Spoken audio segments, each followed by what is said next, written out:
केला बेचने वाली चुड़ैल।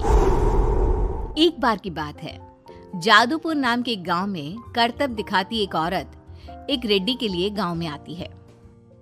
आइए आइए मेहरबान कदरदान, खाइए रोहड़ा के ताजे ताजे केले। कभी खाए नहीं होंगे ऐसे केले, पीले पीले केले खाइए। ये कहकर रोहड़ा हाथों में 4 केले लिए उन्हें सर्कल में जोर जोर से हवा में उछालती हुई करतब दिखाती है, जिसे देखकर आसपास के सारे बच्चे अपने अपने मम्मी पापा से उस औरत के पास जाने की जिद करने लग जाते हैं। पापा, ऐसा तो सर्कस में बॉल से होता है ना, ये आंटी तो केले से कर रही है। चलिए ना पापा, देखते हैं। रोहड़ा एक पतली सी तार पर चलती हुई केलों से करतब दिखाती है। आते जाते सभी लोग बाहर रुककर उसके करतब देखते हैं और वाह वाही करते नहीं थकते। जैसे ही एक आदमी पास आकर उसे पैसे देने लग जाता है, तब वो कहती है, अरे नहीं नहीं साहब, मैं करतब तो बच्चों के मन को बहलाने के लिए करती हूँ। धंधा तो मेरा केले का है। पीछे देखो मेरी रिड्डी, जो भी मेरे केले खाएगा मेरी तरह चुस्त दुरुस्त और तंदुरुस्त हो जाएगा। पता चलता है क्या कि मेरी उम्र 55 की है। अरे पर ऐसे ठंड के मौसम में कोई केला क्यों खाएगा? ये ऐसे वैसे केले नहीं है साहब, ये शरीर में गर्मी देते हैं, ठंड को दूर भगाए। जो भी रोहिणा के केले खाए। पापा, अगर मुझे केले नहीं मिले तो मैं घर नहीं जाऊंगी। तभी उसके पापा कहते हैं कि बेटा, केले ठंड में कभी गर्मी नहीं देते। ये सब कहने की बातें हैं, सामान बेचने का तरीका है इनका। पर पिंकी नहीं मानती। मैं केले खाऊंगी। पिंकी की जिद के आगे नत्थू हार जाता है और उसे केले खरीद कर दे देता है। पिंकी खुश होकर केले घर ले आकर खाती है। अब मैं भी करतब करूंगी, कितना मजा आएगा। जादुई केले। पिंकी पहला केला खत्म भी नहीं करती कि वो बेहोश हो जाती है।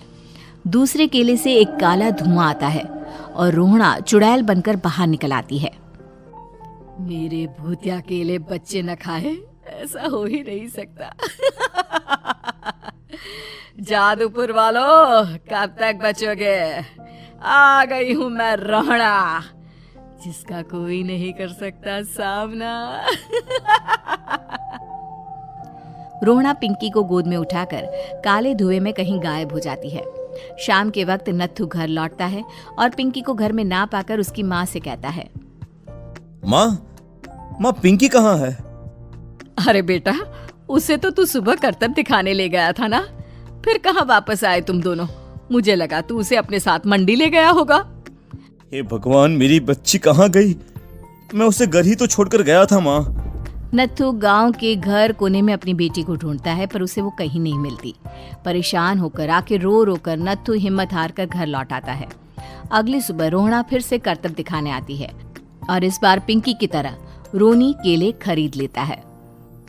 50 रुपए दिए थे पापा ने, सारे पैसों की मैंने केले खरीद लिए हैं। अब मैं भी आंटी की तरह ही करतबबाज बन जाऊंगा। यही सोचते हुए रोनी केले खाता है और पहला अकेला केला आधा खत्म भी नहीं करता कि चुड़ैल उसके सामने आ जाती है। मेरे साथ चलने का समय आ गया है रोनी। ये तो बस शुरुआत है। अब इस गांव के सारे बच्चे धीरे धीरे मेरे कब्जे में होंगे, एक बच्चा भी नहीं बचेगा।